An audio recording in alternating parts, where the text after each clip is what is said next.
시작 한번 해볼까요? 4시 됐는데. 네, 정답이 딱 시작하시죠. 오늘은 이제 그 명시적으로 만들기 본격적인 내용으로 들어가는 부분이거든요. 저번 주에는 서문이었는데 브랜덤이 책 전체 내용을 완전히 압축해가지고 각 챕터별로 소개하면서 자기가 이제 앞으로 다루게 될 개념들까지도 다 함축적으로 사용하고 있어서 얘기할 게 너무 많고 그랬는데 오늘부터는 그러진 않을 것 같거든요. 오늘은 특히 또 구체적인 좀 철학에서 우리가 이론적인 내용 말고 좀 구체적이고 실천적인 문제랑도 관련된 부분이고 해서 좀 여러분들이 재미있게 얘기를 해 보실 수 있을 것 같은데 사실 제가 이 세미나를 해봐야겠다고 특히 또 저 혼자만 그냥 책을 읽는 게 아니라 다른 분들하고 좀 같이 해보고 싶다고 생각하게 된 결정적인 이유 중 하나가 오늘 할 부분 읽다가 그랬거든요. 오늘 할 부분을 읽다가 너무 재밌는 거예요. 저한테는 너무 재밌어서 이걸 좀 같이 다 소개하고 싶다 생각이 들어서 세미나를 하게 됐는데 네, 한번 잠깐만요. 이야기를 해보도록 하겠습니다. 이게 이제 명시적으로 만들기 위해서 제일 처음에 나오는 부분인데 그러니까 제일 처음에 나오는 그 소제목의 이름이 saying we예요. saying we. 우리라고 말하기인데 우리가 누구인가 정말 말 그대로 그런 물음을 다루는 부분이거든요. 그리고 처음 시작하는 부분이 이렇게 시작하는데 우리는 여러 가지 우리라는 이 따옴표가 쳐 있으니까 우리라는 이 단어는 여러 방식으로 말해진다. 우리라는 것은 너와 나일 수 있다. 그리고 우리라는 것은 뭐 말하는 모든 것들, 움직이는 모든 것들, 생각하는 모든 것들, 좀 문제가 되는 모든 것들일 수 있다. 하면서 이제 그러면서 우리한테는 지금 이제 어떤 과제가 주어져 있는데 그 과제가 뭐냐? 우리가 누구이고 무엇인지 말하는 과제. 그리고 우리 자신을 다른 종류의 사물들 혹은 그 오가니즘 생물들이라고 해야 되나요? 뭐라고 해야 되나? 하여튼 그런 것들과 구별한 그런 과제가 주어져 있다는데 되게 좀 뜬금없잖아요. 이게 언어처럼 활용론, 의미론 이런 걸 다루는 책에서 처음 시작하는 부분이 도대체 우리라는 존재는 누구인가? 이런 물음이 나오는데 그게 이제 사실 분리가 되어 있지 않다. 브랜덤이 여기서 하고 있는 작업이 결과적으로는 물론 추론주의 의미론을 바탕으로 기존의 표상주의적 그 의미론을 비판하는 작업이긴 하지만 그게 뭐 단순히 언어 철학의 작업일 뿐만이 아니라 우리 자신에 대한 얘기이기도 하다. 그래서 이 책의 과제는 우리가 누구이고 무엇인지 말하는 것이고 다른 대상과 생물들로부터 우리를 구별하는 것이다. 근데 여기서 이제 브랜덤이 지적하는 게 하나가 있죠. 이걸 얘기할 때 우리가 여기에 주목해야 된다. 우리가 무엇을 할 수 있는지에 주목을 해야지 우리가 무엇으로부터 왔고 우리가 무엇으로 만들어져 있는지 이런 것에 주목하는 것보다는 우리가 뭘 할 수 있는지에 주목을 해야 된다. 이게 그러니까 책 내용은 그런 식으로 이어져요. 그러니까 이전부터 우리에 대해서 말하려고 하는 여러 가지 시도들이 있었는데 그래서 뭐 생물학이나 지리학이나 문화라든지 아니면 우리의 선호도 이런 것들 가지고서 우리랑 다른 존재들을 구별하려는 여러 가지 시도들이 있었고 근데 그 시도들이 대부분은 되게 관습적으로 그러니까 그 우리 자신에 대한 자기 그 congratulation이라고 해야 되나요? 그 표현이 congratulation인데 어떻게 얘기해야 될지 자기 축하, 자기 찬양 이런 것들로 다 귀결됐다 그래가지고 뭐 우리가 그냥 시계 장치와는 뭐가 다른지 뭐 이런 얘기들을 하는 걸로 귀결됐는데 브랜덤이 지적하는 게 있죠. 철학은 그런 생물학적인 구분, 지리학적인 구분들을 통해서 우리를 설명하는 방식보다는 더 원리적이고 덜 편협한 우리에 대한 이야기를 제시해 줄 수 있어야 된다라고 하면서 요 얘기를 한 거거든요. 그러니까 물론 이게 상세한 설명은 아직 없어요. 상세한 설명은 아직 없는데 일단 시작 부분에서 우리를 규정하려고 하는 여러 가지 방식들이 있어 왔다. 하지만 그 방식들이 대부분은 되게 자의적이고 편협하고 그랬다. 근데 우리 철학하는 사람들은 더 원리적이고 덜 편협한 방식으로 우리에 대해서 말할 수 있어야 되는데 그러려면은 단순히 우리의 기원, 우리가 어디서부터 왔는가, 우리의 물질적 구성, 우리가 무엇으로 만들어져 있는가 이런 것보다도 우리가 무엇을 할 수 있는가에 주목해야 된다. 그러니까 물론 이 브랜덤의 기획은 이렇게 이해를 해볼 수 있을 것 같아요. 그러니까 어떻게 보면은 우리라는 존재는 그 태아 상태로부터 해서 좀 자라나가지고 나중에 이제 인간이 되는 거잖아요. 그러니까 처음에는 그 비유기체였다가 점점 유기체가 되면서 나중에 인간으로 발전하잖아요. 어느 순간 우리는 인간이라고 인정받는단 말이에요. 사회에서. 그리고 죽게 되면은 더 이상 인간이 아닌 걸로 돼요. 그러니까 우리라는 이 어떤 틀이 뭐 처음부터 딱 기원이라든지 어떤 뭐 구성체 같은 걸로 정해져 있는 게 아니라 인정되고 또 우리라고 인정되고 또 우리라고 인정되지 않게 되는 이런 활동 속에서 우리가 규정되다 보니까 그래서 아마 이렇게 했던 거라고 저는 생각을 하거든요. 그러니까 우리가 도대체 우리 자신을 어떻게 그러니까 어떤 대상을 우리라고 받아들일 때 우리가 도대체 뭘 하고 있는지 이런 문제에 주목하는 게 브랜덤의 관점에서는 그런 점에서 더 원리적이고 덜 편협한 이야기일 것이다. 그리고 요건 이렇게 돼 있죠. 여기서 또 그 Making Explicit이라는 이 제목에 나와 있는 얘기가 나오는데 그 브랜덤이 지금 하려고 있는 작업은 이거죠. 이제 우리가 무엇을 하는지, 그러니까 어떤 실천 속에서 다른 존재를 우리 중 하나로서 대한다는 게 무엇인지. 그러니까 처음에는 그러니까 처음에는 무기물 상태였던 어떤 게 태아가 되고 나중에는 자라나가지고 인간으로서 우리가 인정하게 되는 그런 상황이 오게 되는데 그때 우리는 도대체 뭘 하고 있는 건가? 얘를 우리가 아니었던 것을 우리라고 받아들이면서 우리 뭘 하고 있는 건가? 혹은 브랜덤 이건 구체적으로 말하진 않지만 우리였던 게 더 이상 우리가 아니게 된다고 할 때 우리 도대체 뭘 하고 있는가? 이런 거를 설명해낸다. 우리가 무엇을 하는지 그러니까 실천 속에서 다른 존재를 우리 중 하나로 대한다는 것이 무엇인지 설명해야 되는데 요거에 대한 이론적 설명을 제시하는 것. 그게 바로 명시적 관점이죠. 그래서 우리가 누구인지를 명시적으로 만든다는 거 뭐냐? 우리가 실천 속에서 다른 존재를 우리 중 하나로 대한다는 것이 무엇인지에 대해서 이론적 설명을 제공하는 거다. 그래서 요게 이 책에서 하고 있는 작업이다. 이게 굉장히 그 언어 철학하고 동떨어져 있는 것 같은데 여기서부터 이제 언어 철학적인 얘기가 나오는 거죠.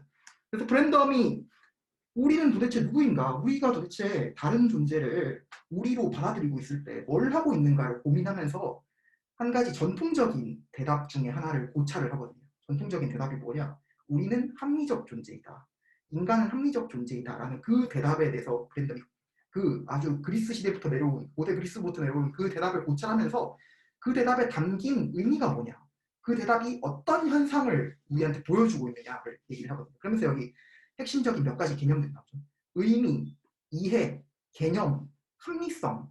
이게 이제 우리가 합리적 존재라고 할 때 고려해야 되는 핵심적인 개념들인데 이게 뭐냐? 우리라는 건 누구냐면은 여기 나왔지 이 부분이거든요. 우리라는 거는 이유에 의해서 어떤 묶여 있는 그 속박되어 있는 그러니까 이유가 우리를 속박하고 있는 그런 존재인데 다른 말로 하면 뭐냐? 어떤 더 나은 이유의 어떤 특유한 이게 뭐라고 번역해야 될지 모르겠어요. 특유한 특별한 어떤 힘에 종속된 존재이다. 그러니까 우리는 이유에 묶여 있고 더 나은 이유가 지닌 특유한 힘에 종속된 존재. 그래서 이걸 나중에 뒤에 보면 합리적 존재. 여기서는 리즈너블이라고 나왔는데 뒤에 보면 레셔널이라고 더 나오거든요. 합리적 존재이다.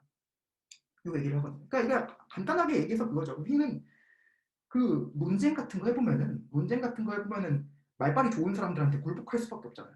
왜냐면 그 사람이 뭔가 합리적으로 A는 B고 B는 C니까 A는 C야라고 하면은 우리가 그 사람이 제시한 이유들에 어떤 설득이 되고 거기에 그 권위를 존중해가지고 그대로 이제 그 사람 말한 대로 하거나 아니면 그 사람의 말이 동의가 되지 않을 때는 다른 더 나은 이유들을 제시해서 그걸 논파하거나 그런 어떤 실천에 참여하잖아요. 그러니까 바로 그런 존재가 우리다. 우리는 그런 존재이다. 그러면서 이제 브랜덤 몇 가지 개념들 쌍을 제시하죠. 이렇게 아까 얘기했던 건데 무엇인가 이 말을 풀어보면 그렇죠. 무엇인가를 우리에게 뭔가를 어떤 의미를 지닌다라는 말은 그 말은 개념적 내용을 지닌다는 거고 그 개념적 내용을 우리가 이해한다. 이런 식으로 의미 관계가 종속이 되고 의미 관계가 이제 설명이 되고 이렇게 뭔가 의미를 이해하고 있고 개념적 내용을 이해하고 있는 그런 존재. 그래서 어떤 이유들의 관계 속에서 이유의 권위에 굴복하고 이유에 종속되고 그래서 더 나은 이유를 찾아가고 하는 그런 존재가 바로 우리다. 그게 바로 전통적인 철학에서 우리가 합리적 존재라고 했을 때 거기서 어떤 보여지고 있는 그 우리의 모습이다라고 브랜덤 얘기를 하는 거죠. 그리고 이건 다시 그 얘기를 다른 방식으로 반복하는 건데 이유에 종속되어 있다. 아까 말했던 이유에 종속되어 있다는 건 뭐냐?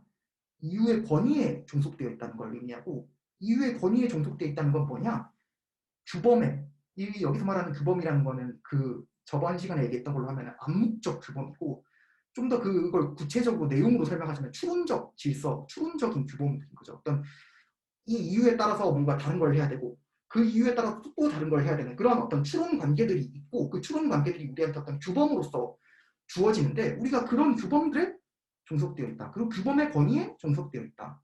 그리고 이걸 다른 말로 하면 그 뒷부분을 제가 약간 바꾼 건데 우리가 하는 어떤 우리가 취하는 태도나 우리가 하는 어떤 행동들, 수행들에 대해서 이유를 제시하고 요구하고 이유를 제시하고 요구하면서 그러면서 살아가고 있다라는 거죠. 그리고 이게 바로 그 브랜덤이 그 여기는 이제 그냥 스페이스 오브 리전스라고 하는데 우리가 이유의 공간 속에 위치하고 있다라고 할 때 이런 말들, 우리는 이유에 종속되어 있고 이유의 권위에 종속되어 있고 규범에 종속되어 있고 그래서 이유를 제시하고 요구하고 있다. 이게 바로 이유의 공간 속에 위치하고 있다라는 약간 그 비유적인 표현으로 의미가 되는 바라는 거죠. 그리고 이 그 로지컬 스페이스 오브 리전스라는 거는 이제 브랜덤이 처음 얘기한 게 아니라 셀러스가 얘기한 거거든요. 그리고 저번 시간에도 얘기했지만 브랜덤 같은 좌파 셀러스주의자들은 그 셀러스의 유명한 논문 그 경험주의와 심리 철학이라는 그 논문을 거의 이제 성서로 삼아가지고 거기서부터 이제 발전되어 나온 사람인데 이 로지컬 스페이스 오브 리전스라는 게 경험주의와 심리 철학에 나오는 개념이거든요.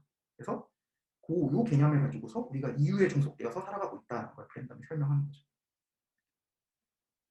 그리고 이렇게 이유에 종속되어서 살아가고 있는 우리 자신은 어떤 그 인식의 주체, 인지의 주체이자 어떤 행동, 행위의 주체로서 여겨지고 있는데 이때 이제 인식에 대응하는 말이 이제 믿음, beliefs고 이제 액션은 그냥 actions로 쓰더라고요.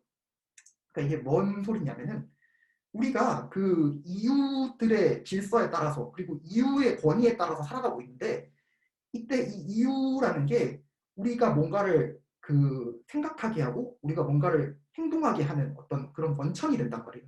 그래서 이제 이유의 공간 속에서 우리가 생각하고 행동한다는 게 무슨 의미를 지니고 그게 어떤 식으로 일어나는지에 대해서 브랜덤이 이제 설명하는 부분인데 저는 이런 거 얘기할 때마다 그 이 예시를 많이 써요. 제가 기독교인이다 보니까 기독교 예시를 굉장히 많이 써요. 그리고 대부분 보면은 기독교 예시가 철학하는 데 있어서 굉장히 도움이 많이 돼요. 어떤 그 철학적인 문제들을 설명하거나 할 때 굉장히 도움이 많이 되는데 이런 거죠. 이제 저는 기독교인이라서 하나님이 존재한다고 믿는단 말이에요. 그럼 믿는다는 거는 그냥 나에게 주어지는 태도가 아니라 어떤 이유에 따라서 주어진단 말이에요. 기독교 신앙이라는 게 내 삶을 이렇게 바꿔놨기 때문에 그렇기 때문에 하나님이 존재한다라는 믿음을 어떤 추론적인 결론으로서 내가 믿게 되는 거죠. 그리고 이 결론을 내가 믿게 되면은 그 결론만 믿는 게 아니라 그 결론이 맺고 있는 다른 추론적 관계들을 또 믿어야겠죠. 하나님이 존재한다면 그러면은 요것도 믿어야 된다. 이렇게 되는 거죠. 예수가 하나님의 아들이라는 것도 믿어야 된다. 이렇게 해서 믿음이라는 거, 우리의 인지적 내용들이라는 게 이유에 따라서 제시되고 다른 이유들과 추론적 관계를 맺고 있고 그래서 어떤 특정한 더 좋은 이유라는 게 주어지게 되면 그 이유를 받아들였을 때 우리는 그 이유와 추론적 관계를 맺고 있는 다른 믿음들을 연쇄적으로 딱딱딱딱 받아들여야 되는 그런 상황에 놓인다는 거죠. 그런 의미에서 우리가 인지의 주체고 마찬가지로 행위도 이런 거죠. 행위도. 내가 기독교인이야. 그래서 기독교의 믿음을 받아들였어. 근데 이 믿음을 받아들이면 넌 이렇게 살아야 돼. 이렇게 되는 거죠. 추론적 관계를 맺고 있는 거죠. 네가 기독교인이라면 너는 약자를 보면 도와줘야 돼. 이렇게 해서 이제 행위라는 것도 그 단순히 그냥 독립적인 것들이 아니라 더 좋은 이유들의 연쇄에 따라 가지고 추론적 관계를 맺고 있고 그래서 그 이유들에 따라 가지고 나는 뭔가를 행동하게 된다. 이렇게 되는 거죠. 그래서 우리는 그 이유의 논리적 공간 속에서 살아가는 존재이고 이유의 논리적 공간 속에서 살아간다는 건 어떤 인식과 행위의 주체로서 살아간다는 건데 이 인식과 행위라는 것은 이유들의 관계 속에서 이해되어야 된다라는 게. 그리고 그 인식과 행위의 주체로 살아가고 있다는 건 뭐냐? 그 인식과 행위의 개념적 내용들을 이해하고 있다는 건데 그때 이해라는 건 이런 거죠. 그 이해라는 거는 이유를 파악하는 거고 그 이유를 파악한다는 거는 제가 아까 얘기했듯이 추론에 대한 어떤 숙달이다. 왜냐하면 이유라는 건 그냥 독립적으로 주어져 있는 게 아니라 각각의 이유들이 다른 이유들과 다 연관을 맺고 있기 때문에 하나의 이유를 파악한다는 거는 그 이유가 맺고 있는 추론적 관계들을 파악한다는 것이 되고 그래서 제가 제일 첫 번째 시간에도 얘기했듯이 브랜덤이 그런 얘기를 하죠. 우리의 믿음들은 패키지로 온다. 이제 패키지로 한꺼번에 그 꾸러미처럼 다 이제 한꺼번에 주어지는 거다. 그래서 특정한 이유를 파악하게 되면 그 이유와 연관을 맺고 있는 다른 어떤 것들까지 다 함께 이제 파악하게 되고 그런 어떤 추론 관계에 대한 숙달하는 것을 우리가 이해한다라고 본다. 그래서 이해와 추론 이런 관계를 맺고 있고 근데 뒤에 보면 또 이해에 대한 다른 정의가 나오거든요. 이거 일단 첫 번째 정의는 추론적 속성에 대한 속달이다. 이걸 기억해 두시고 다른 정의랑 한번 비교해 보면 좋을 것 같아요. 그래서 이후의 논리적 공간 속에서 그 인식하고 행위하면서 추론적 관계를 파악하고 있는 이런 존재를 브랜덤이 뭐라 부르냐? 사피엔스라고 부르거든요. 이게 그 우리가 잘 알고 있는 뭐 호모 사피엔스 할 때 그 사피엔스인데 이걸 번역이 여러 가지가 있는데 저는 이거를 지성적 존재라고 번역하는 게 좋을 것 같아요. 이게 아마 이병덕 교수님 이렇게 번역하셨던 것 같긴 한데 제가 누가 처음에 이렇게 했는지 잘 기억이 안 나거든요. 근데 일단 사피엔스를 지성적 존재라고 하는 게 좋을 것 같고 그다음에 이 사피엔스와 대비돼서 센티엔스라는 게 나오거든요. 이게 어떤 추론적 관계에 대한 이해 없이 어떤 동물적으로 살아가고 있는 그냥 단순히 지각하고 있기만 한 단순히 어떤 깨어 있기만 한 그런 존재를 센티엔스라고 하거든요. 동물들이 여기에 포함된다고 보시면 돼요. 그래서 그 추론적 관계 속에서 이유의 권위에 종속돼서 그리고 그 이유가 맺고 있는 추론적 관계를 파악하면서 그러면서 행위하고 어떤 믿음을 가지는 존재는 사피엔스고 그거 없이 단순히 깨어있고 자각하기만 하는 이런 존재들은 센티엔스다. 이게 그래서 두 개거든요. 사피엔스를 정의한 핵심 개념은 understanding하고 intelligence인데 센티엔스를 정의한 핵심 개념은 aware하고 awake다. 그래서 지각적 존재, 센티엔스는 자각이라는 게 그냥 그 이 존재의 어떤 근본적인 삶의 방식이고 지성적 존재인 우리 자신은 이해 그리고 이 이해라는 거는 그 행동을 위한 구성적 이유로서 지향적 상태가 부족해요. 이게 말을 여기 아마 뒤쪽 이 부분을 한 것 같거든요. 제가. 근데 이 얘기가 그런 거죠. 그러니까 우리의 행위들은 다 추론적 관계 속에서 어떤 이유가 제시되고 이유로서 사용되고 하는 그런 관계를 맺고 있다는 거죠. 그리고 그런 상태를 바탕으로 살아가는 존재다. 그게 지성적 존재라는 건 그 얘기인 거고요. 그 다음에 이제 그 이게 진리 개념, 참 개념이라는 것도 나오는데 그 브랜덤이 지금까지는 이제 이유랑 추론을 중심으로 그 사피엔스, 지성적 존재를 정의했는데 지성적 존재를 정의하는 또 한 가지 방식이 있다. 그게 바로 참이다, 참. 참하고 추론이라는 게 서로 이제 대응쌍이라고 해야 되나? 여기 브랜덤한테는 약간 그런 서로 같이 나오는 상호 보완적인 그런 개념이거든요. 그래서 아까 했던 얘기가 그대로 반복되면서 이걸 이제 참의 관점에서 설명하는 건데 지성적 존재라는 건 뭐냐? 아까 얘기했듯이 사피엔스라는 건 뭐냐? 지향적 상태가 귀속된 존재이고 지향적 상태라는 거는 그 아까 지향적 상태라는 게 그런 거잖아요. 믿음, 어떤 욕망 이런 것들이 다 지향적 상태인데 이 지향적 상태라는 게 추론 관계 속에서 이유를 통해서 정당화되고 뭐 하는 그런 것도 있지만 동시에 진리 조건에 대한 질문이 가능한 그런 상태가 지향적 상태다. 예를 들어서 다시 얘기하면 그렇죠. 저는 기독교인이라고 하죠. 기독교인인데 저는 신을 믿는단 말이에요. 그러면 저한테는 신을 믿는다는 그 지향적 상태가 귀속이 되잖아요. 그러면 다른 사람들은 거기에 대해서 질문할 수 있는 거죠. 야, 신을 믿는다. 너가 신을 믿는다고 했는데 신이 존재한다라는 게 언제 참이 되는지 우리한테 한번 납득시켜봐. 입증해봐. 이유를 제시해봐. 이런 식으로 물음이 가능하잖아요. 그러니까 지향적 상태라는 거에 대해서는 언제나 진리 조건에 대한 물음이 제시될 수 있다. 거고 그래서 아까 제가 얘기했듯이 이해라는 걸 정의하는 두 가지 방식이 브랜덤한테 있다고 했죠. 하나는 그러니까 지성적 존재는 자기한테 주어져 있는 추론적 관계들을 이해하면서 살아가는 존재인데 그 말은 뭐냐면은 아까 얘기했던 건 이거죠. 이론적이고 실천적인 추론의 속성에 대한 숙달. 그러니까 이유들이 맺고 있는 추론 관계를 파악하는 게 이해이고 그건 다른 말로 하면 참의 관점에서 보면 뭐라고 하냐면 해당 내용이 참이 되는 필요충분 조건에 대한 파악이다. 요 부분이거든요. 요 부분. 그러니까 내가 그렇게 추론적 관계 속에서 믿고 있는 이 믿음들에 대해서 그게 언제 참이 되는지 진리 조건이 진리 조건 그러니까 언제 참이 되는지에 대한 진리 조건을 내가 그 파악하고 있는 게 그게 바로 이해다. 이렇게 얘기를 하고. 이 두 가지 네. 이 두 가지 방식의 설명이 그러니까 이 두 가지 방식의 설명이 결국은 근본적으로 동일한 설명 그러니까 동일한 설명에 대한 다른 표현이라고 뭐 추론의 입장에서 설명하면 참의 입장에서 설명하면 그 정도 차이라고만 생각을 해도 될까요? 이게 브랜덤이면 아마 그렇게 얘기할 것 같거든. 브랜덤이면. 그러니까 브랜덤이 뒤에 보면 그런 얘기를 하긴 해. 그러니까 이 참하고 추론이라는 거는 상호 보완적인 개념들이라고 하다 보니까 이건 그냥 그 하나의 그 어떤 현상에 대한 두 가지 다른 접근이라고 보는 게 맞을 것 같긴 해. 네, 감사합니다.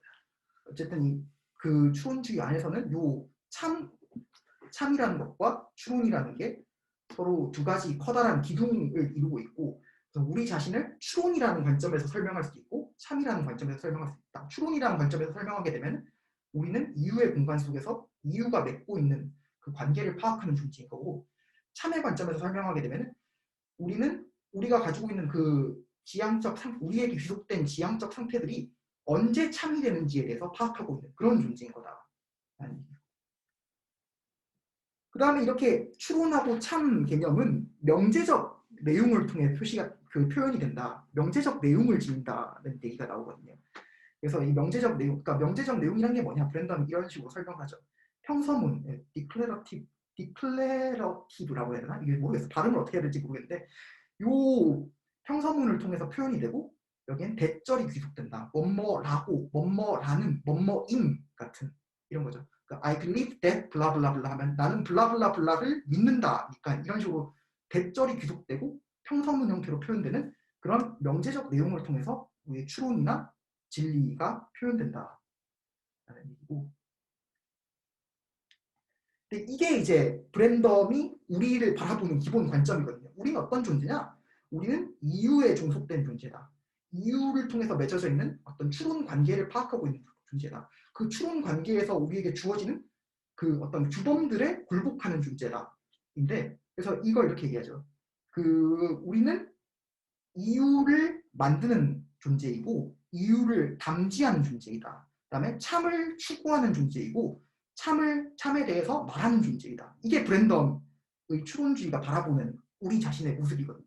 그리고 이런 우리 자신을 이제 디스콜시브라는 이 표현으로 설명하죠. 저는 이거를 토의적이라고 번역하기 좋아하는데 저번 시간에도 얘기했던 것처럼 요거는 다른 데서는 보통 철학에서 일반적으로 담론적이라고 많이 표현이 돼요. 담론적. 근데 담론이란 말이 어려운데 그게 그냥 별 얘기가 아니라 우리가 다른 사람하고 이유를 제시하고 요구하면서 어떤 토론하고 있는 그런 모습들이 담론이거든요. 그래서 이걸 토의라고 이해를 하시는 게 제일 좋을 것 같아요. 그러니까 우리는 이유를 제시하고 이유를 요구하면서 그러면서 살아가고 있는 토의적, 담론적 존재다. 이게 브랜덤의 입장인데, 근데 전통적인 관점은 이게 아니죠. 전통적인 관점, 이 계몽주의 시기의 전통적인 관점은 데카르트를 통해서 제기됐듯이 우리를 표상이라는 관점에서 이해하는 게 일반적이거든요. 이 표상이라는 게 또 말이 어려워 보이지만 쉽게 얘기해서 재현이에요. 재현. 이거 사람들이 그런 얘기 하더라고요. 이렇게 철학과에 처음 들어와서 현대 철학 강의 듣는데 교수님이 자꾸만 표상 얘기하는데 표상이 뭔지 모르겠다고 하는데, 이게 간단하게 얘기하면 그런 거예요. 바깥에 어떤 대상이 있고 내 머릿속에 나의 마음이 있고 내 마음이 바깥의 대상을 있는 그대로 내 머릿속에 다시 그려내면 그게 그 대상에 대한 재현, 그 대상에 대한 표상이거든요. 그래서 리프레젠테이션이라는 이 말이 그대로 보여주듯이 다시 프레젠트 한다는 거였거든요. 그러니까 바깥의 대상을 내 머릿속에 다시 제시하는 것. 그래서 그렇게 다시 제시된, 다시 그려진 이미지, 다시 그려진 어떤 모습이 표상이거든요. 근데 데카르트 같은 사람들이 얘기한 우리 자신의 모습은 이런 표상을 통해서 이해된다는 거예요. 우리 자신은 어떤 존재야? 표상하는 자이다. 표상하는 자. 표상이라는 것을 만들고 소비하는 그런 자들이다. 그리고 바깥의 대상은, 바깥의 세계는 표상되는 것 혹은 표상 가능한 것으로 이렇게 서 있는, 그게 이제 근대 철학에서 일반적으로 받아들여졌던 우리 자신의 모습이거든요. 이게 어떻게 다르냐면은 그런 거죠. 데카르트뿐만 아니라 근대 철학 일반은 바깥에 대상이 있고 바깥의 대상이 내 머릿속에 있는 그대로 그냥 주어지고 나는 그걸 있는 그대로 받아가지고 거기에 대한 그림을 그려내면은 그 그림은 바깥의 대상하고 그냥 그대로 참이 된다. 그래서 여기에 대해서는 더 이상 뭐 물을 것도 없고 이게 그냥 기본적인 어떤 우리의 인식에 있어서 기본적인 과정이다. 이건 뭐 이유를 묻고 따지고 하는 게 아니라 그냥 그렇다. 우리가 원래 바깥에 대상이 있으면 그걸 그대로 받아가지고 그걸 그려내는, 머릿속에 그려내는 이런 존재다인데, 이건 나중에 가면 좀 더 분명해지지만 브랜덤 추론주의 안에서 그게 아니에요. 우리는 우리의 인식이라는 거는 다 정합적인 어떤 믿음의 그물망으로 짜여져 있어요. 그래서 세상을 있는 그대로 순수하게 객관적으로 완벽하게 그냥 바라본다라는 건 애초에 가능하지가 않거든요. 우리가 서 있는 기본적인 배경 지식들이 있고 그 배경 지식들이 우리의 선이해 혹은 선입견을 구성하고 있고 그 선입견에 따라서 내가 가지고 있는 그 기본적인 이해들을 그 이유로 삼아서 대상에 대해서 추론하는 그런 방식으로 인식이 진행되거든요. 그래서 이 두 가지를 브랜덤이 대비를 시키는데 이거를 이제 이름으로 바꿔서 얘기하는 거죠. 브랜덤의 입장은 추론주의라고 이름이 이야기되고, 그다음에 데카르트 이후의 근대 철학의 일반적인 입장은 표상주의라고 얘기가 되죠. 그래서 이 두 가지. 우리는 이유와 진리의 생산자와 당치자이다. 또 우리는 표상의 생산자와 소비자이다. 이 두 가지 입장이 지금 대립되고 있는 거죠. 근데 한 가지 좀 짚고 넘어가자면은, 여기서는 브랜덤이 디스커시브랑 리프레젠테이션을 대비를 시켰는데, 사실 브랜덤한테서 디스커시브라는 이 말은 링귀스틱이라는 말하고 거의 동의어거든요. 사실 여기서는 이제 그 표상하고 그 토의가 대비가 되지만, 더 브랜덤 일반적으로 사용하는 얘기는 뭐냐면은 인퍼렌셜하고 리프레젠테이션을 이 대비가 되는 거고, 여기서는 앞에서 이제 브랜덤 본인이 이 인퍼런스라는 말을 사용했기 때문에 이거를 약간 바꿔가지고 자기 논지 때문에 약간 바꿔서 쓴 것 같은데, 더 이제 브랜덤 일반적으로 쓰는 용어 대비 표현은 이게 아니라 인퍼런스랑 리프레젠테이션, 인퍼렌셜하고 리프레젠테이셔널 이렇게가 대비가 된다는 거죠. 그냥 알아두시면 되고, 또 여기서 그래서 이제 브랜덤한테서 문제가 되는 게 그거죠. 브랜덤은 자기의 추론주의적 입장하고 그다음에 데카르트 이후 근대 철학이 일반적으로 받아들여온 표상주의적 입장하고가 서로 이제 대립되고 있다는 사실을 알기 때문에 표상 개념하고 그다음에 토의 개념이 어떻게 관계를 맺어야 되는지, 어떤 걸 더 근본적으로 두고 어떤 게 설명되어야 하는 항으로 가야 되는지, 이런 문제가 이제 그 명시적으로 만들기의 핵심적인 문제거든요. 그러니까 이런 거죠. 브랜덤의 기본 입장인 거죠. 자기가 제시하는 인간관, 자기가 제시하는 추론하고 있고 이유를 제시하고 있고 이유를 요구하고 있고, 그래서 그 추론의 질서에 종속되어 있고 하는 그런 인간관이 사실은 우리의 진짜 모습이고, 우리의 진짜 우리가 살아가는 일상적인 삶 속에서 우리가 진짜 살아가는 방식이고, 이 방식을 바탕으로 해서 표상이라는 거를 내가 다 설명해내겠다. 그러니까 브랜덤의 기본 입장인 거예요. 표상주의를 비판하긴 하는데, 표상주의를 비판한다는 게 표상주의가 다 틀렸다, 근대 철학이 제시한 어떤 입장들이 다 거짓이다, 이 얘기가 아니라 근대 철학이 파악한 인간관 그리고 근대 철학이 제시하는 표상 개념이 일정 부분 맞긴 맞는데 이것보다 더 근본적인 층위가 있다. 우리가 실제로 살아가는 방식은 이유를 제시하고 요구하면서 살아가고 있는 방식인 거고, 이 방식을 바탕으로 해서 표상이 설명되어야 될 거다라는 게 브랜덤의 입장이죠. 그래서 브랜덤 이 책에서 핵심적인 논의 중 하나가 뭐냐면, 이런 of, about, 뭐 directed at, 뭐 이런 표현들을 다 이제 추론주의의 관점에서 새롭게 해석하고, 이게 그냥 바깥에 있는 대상을 순수하게 그려내는 때 사용하는 그런 표현이 아니라, 그러니까 뭐죠? 우리 보통 일반적으로 생각하면 이 대상에 관한 명제다라고 하면은 이 대상에 관한 문장이다, 이 대상에 관한 진술이다라고 하면 한편에서는 내 머릿속에 진술이 있고 한편에서는 대상이 있어가지고 진술하고 대상은 그냥 1대1 대응한다, 이런 식으로 생각하는데, 그런 게 아니라 우리가 이런 지향적 표현들을 사용할 때는 사실 추론적 관계를 전제하고 있다. 그리고 뒤에 더 나아가면 알겠지만 이 지향적 그 표현들의 역할은 뭐냐면은 우리가 맺고 있는 추론적 관계들을 더 명료하게 하는 표현적 역할을 지닌다라고 브랜덤이 얘기를 하거든요. 그런 방식으로 이제 추론주의를 바탕으로 해서 표상 개념을 설명하는 게 이 책의 작업이다라고 할 수 있고요. 그리고 그렇게 됐을 때 이 책이 제시하는 건 뭐냐?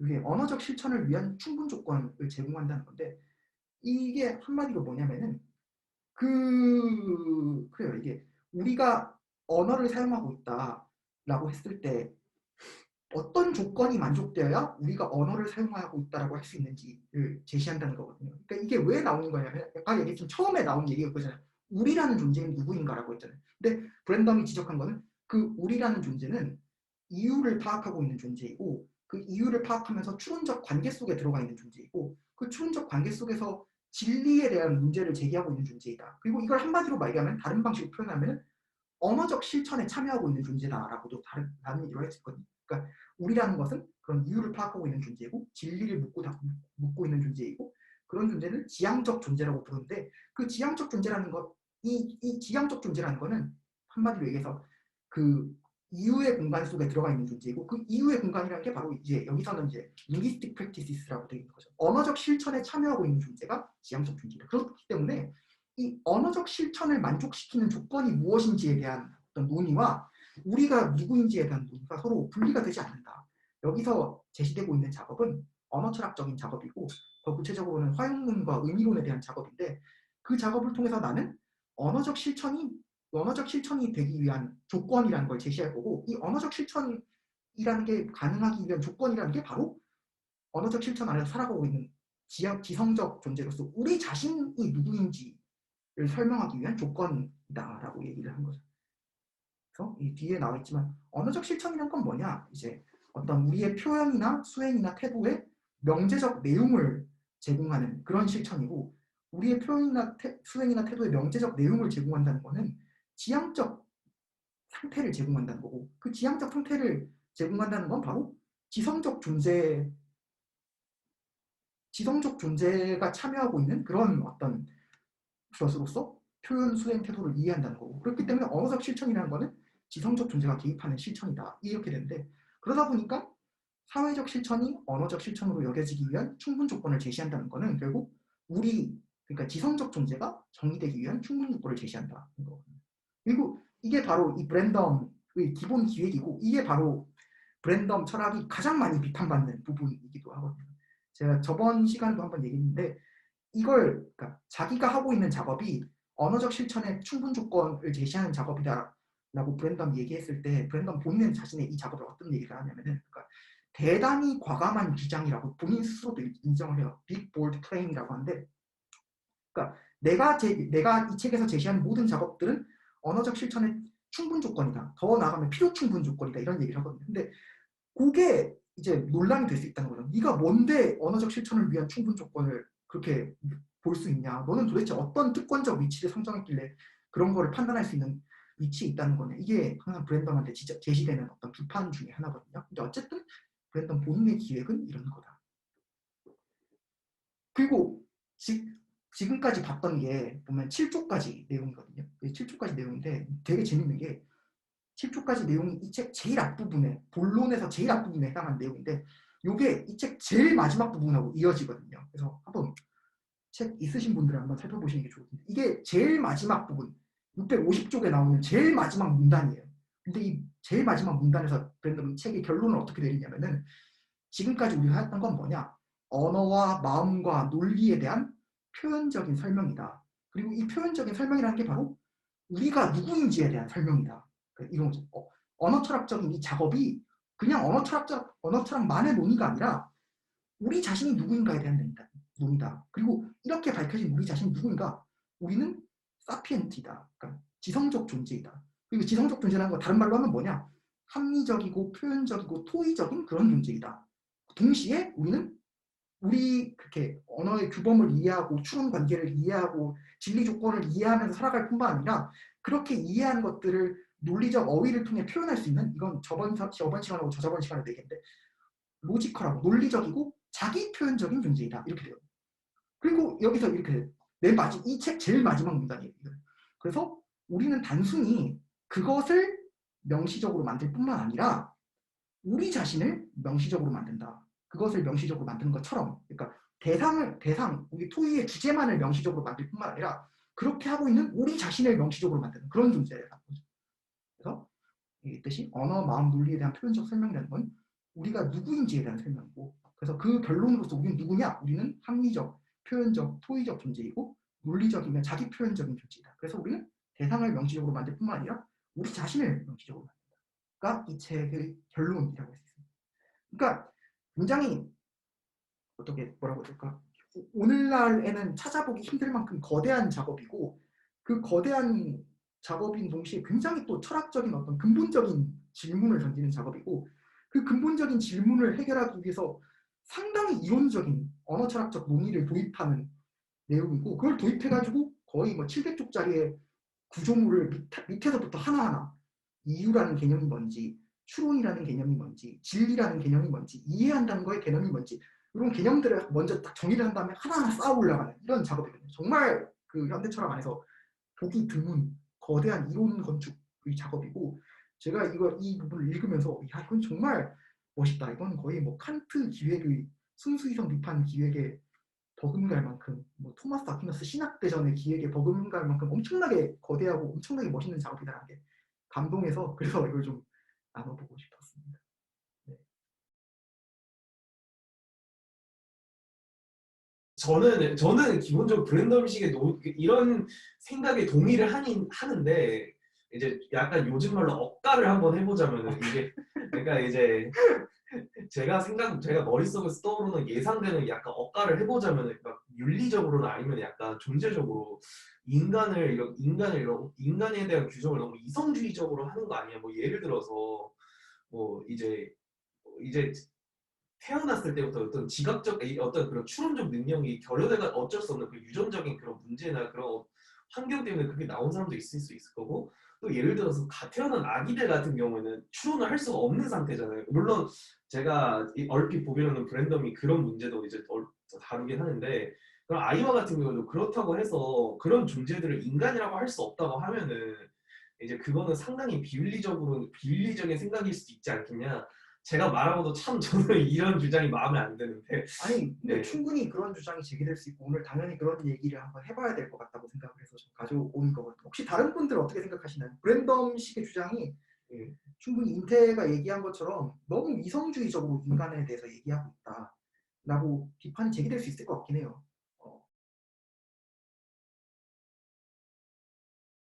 혹시 브랜덤이 이런 기획을 통해 제기하고자 하는 결론은 어떤 실천적인 혹은 비판적인 함의가 있을까요? 그 브랜덤 자신은 어떤 특별한 윤리학이라든지 이런 걸 제시는 안 하거든요.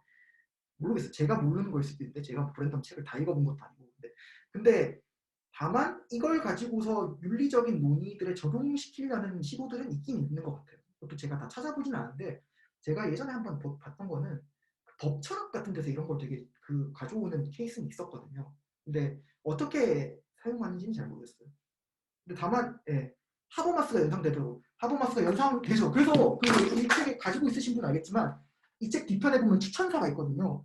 추천사 중에 하나를 누가 썼냐면은 위르겐 하버마스가 썼어요. 이게 하버마스가 그래서 브랜덤하고 논쟁한 것도 있어요. 그래서 이게 하버마스 의사소통 행위 이론하고 굉장히 많이 맞닿아 있는 부분이 있고 그렇지만 또 브랜덤은 로티의 제자이기 때문에 의사소통 행위 이론보다 훨씬 더 급진적인 면모를 가지고 있고 그것 때문에 하버마스가 이 책을 극찬하면서도 또 비판을 하거든요. 그것 때문에 논쟁도 하고 그랬는데 그러다 보면 사실 하버마스는 굉장히 윤리적인 어떤 실천적인 함의가 강한 철학자잖아요. 자기 의사소통 행위 이론을 가지고서 여러 가지 그 윤리적 논의로 나아가고 하는데 브랜덤도 그런 면에서 쓰일 수 있긴 하겠죠.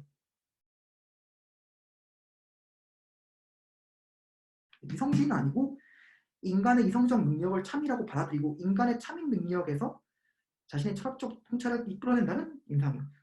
그럴 수도 있어요. 그러니까 이 논의 자체가 아까도 처음에 얘기했듯이 우리가 누구인가라는 물음에 대해서 그리스 철학적인 아주 전통적인 대답을 우리는 합리적 존재다라는 그 대답을 바탕으로 해가지고 출발하는 논의다 보니까 그렇게 느껴지실 수도 있을 것 같아요.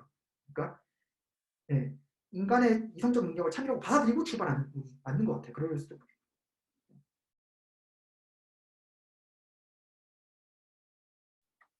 하버마스 같은 경우에는 저도 물론 하버마스를 제가 막 엄청 잘 공부한 건 아니거든요. 물론 제가 하버마스에 대해서 논문도 하나 쓰긴 했지만 하버마스 같은 경우에는 의사소통 행위 이론이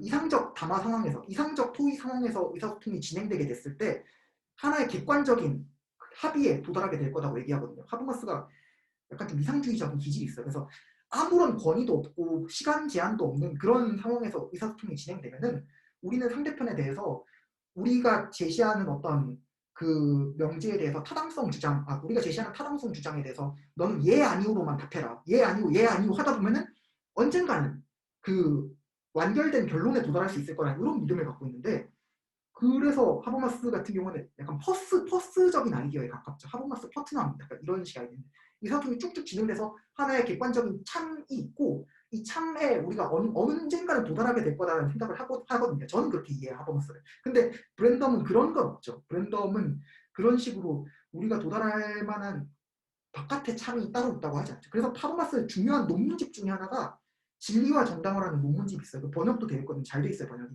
사실 거기서 디스컬시브를 토의적이라고 번역을 해서 제가 그걸 받아들인 건데 근데 거기서 하버마스가 강조하는 주장 중에 하나가 그거예요. 진리라는 것은 정당화의 질서로 환원되지 않는다. 근데 정당화의 질서라는 게 브랜덤식으로 얘기하는 추론적 질서거든요. 추론적 질서. 우리가 추론 관계 속에서 이유가 얼마나 잘 제시됐는지를 가지고서 브랜덤은 진리라는 것도 설명을 하려고 하는데, 근데 하버마스는 아니다. 그 네가 말한 추론적 질서가 굉장히 중요한 건 맞긴 맞는데 이유들의 질서만으로, 정당화의 질서만으로, 추론의 질서만으로 들어오지 않는 객관적 참이라는 게 있다. 추론의 질서 바깥에 참이라는 게 있다. 이렇게 보면 있자는 거죠.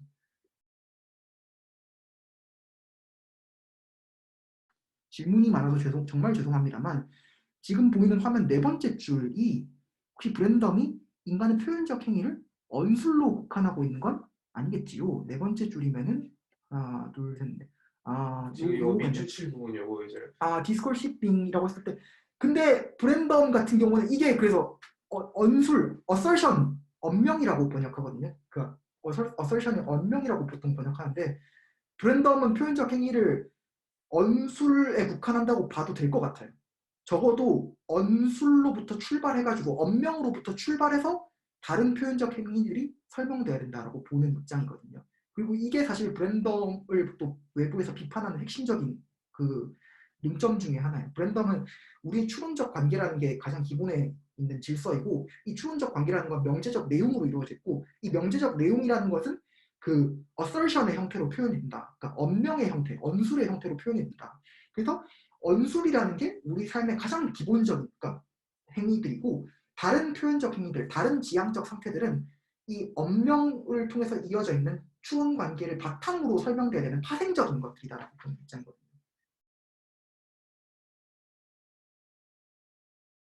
아니면 특히 이제 정신분석학 같은 경우는 이 사람들 말로는 이 무의식이라는 게 우리가 생각하는 그 의식적인 언어라든가 그런 걸로 표현되는 영역이 아니라 오히려 그것들에 대해서 이제 그것들을 영향을 주는 어떤 비언어적 전제다라고 뭐 그런 식으로 주장을 하잖아요. 근데 이제 네네. 그 두 가지 설명이 가능한데, 그러니까 한편에서는 그런 방식으로 무의식이라는 더 근본적인 층위가 있다는 걸 전제하는 사람들이 바깥에서 브랜덤을 공격할 수 있을 것 같지만, 또 다른 한편에서는 무의식은 언어처럼 구조화되어 있다라는 유명한 명제가 이제 자크 라칸이 한 얘기거든. 그러니까 라칸주의자들 같은 경우에는 브랜덤식의 이런 논의를, 우리 인간이라는 건 기본적으로 언어적인 존재인 거고, 언어적인 이 활동이라는 게 다른 모든 활동들에 있어서 근본이 된다라는 이런 입장이 사실은 라캉주의파, 라캉학파 정신분석가들한테는 훨씬 더 가깝게 다가올 수 있는 부분이 있을 것 같다고 생각하거든요.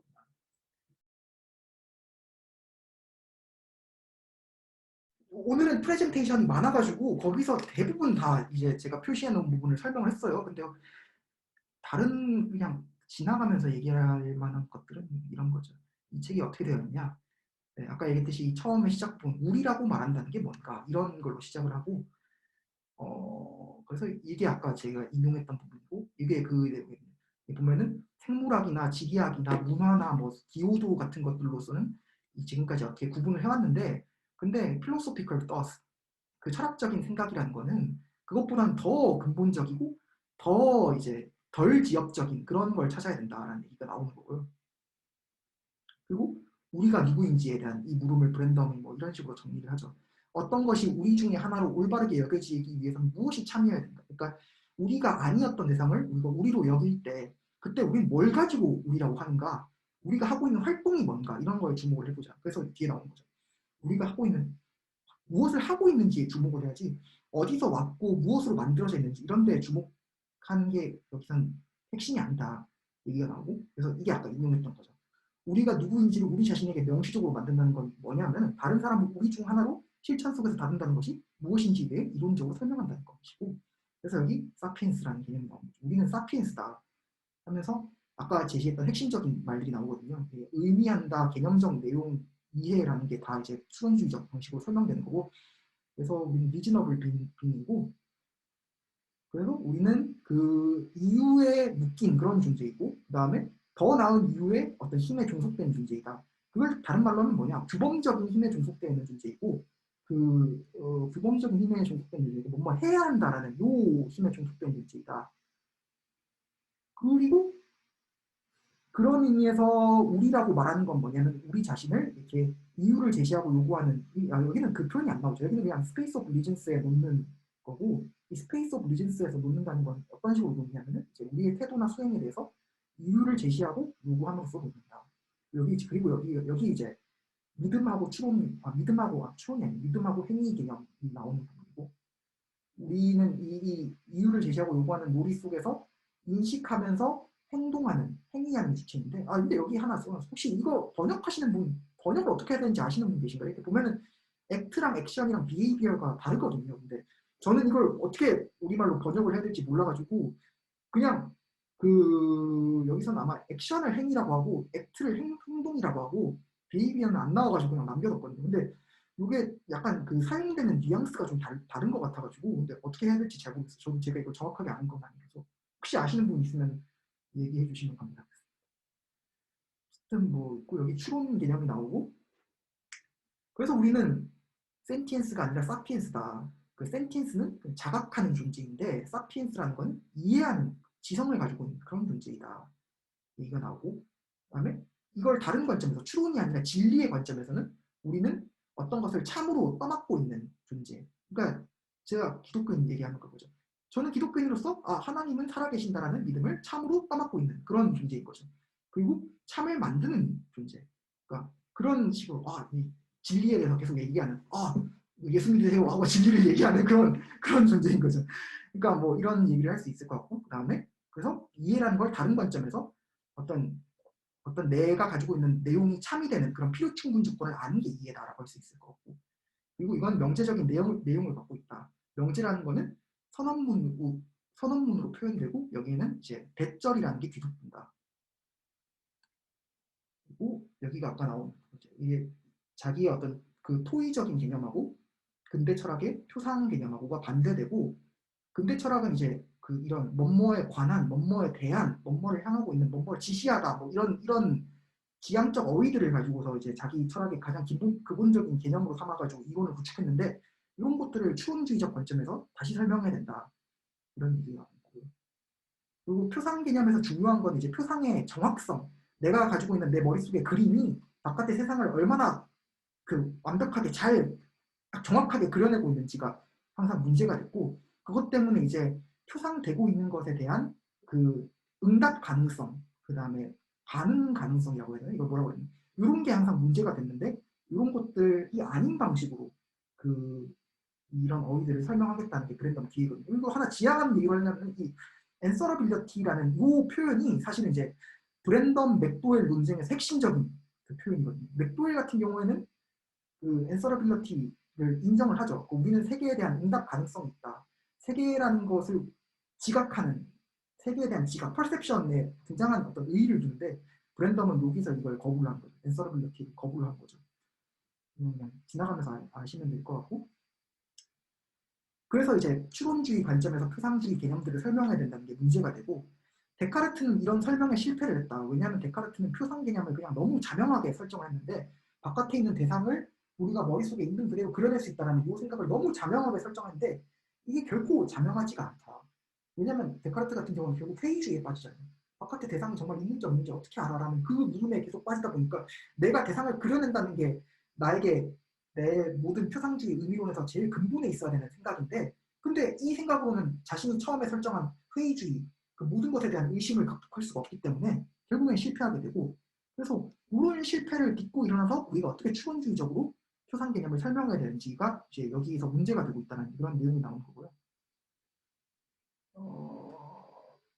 그래서 우리 자신을 판단자, 행위자, 그래서 개념 사용자로 이해하는 것이 이 책의 목표다 나오고 그 다음에 여기 표현적 능력은 실천에 대한 언어적 실천을 벗어나서는 이런 것들이 다 의미가 있을 수가 없다. 이게 이제 핵심인 거죠. 이제 이 책의 기본적인 목표는 뭐냐? 언어적 실천을 위한 충분 조건을 제시하는 게 목표고 이게 바로 브랜덤을 항상 비판할 때 지적하는 브랜덤의 대단히 과감한 주장이고 이거 어떻게 알아? 그게 충분 조건인지. 네가 다 확인해봤어? 언어 사용하는 모든 사람들한테 가가지고 다 이 조건 만족하는지 안 만족하는지 한번 평가해봤어? 이런 아주 나이브하지만 그럼에도 불구하고 절대로 무시할 수 없는 그런 이제 비판이 제시가 되는 이 부분인 거죠.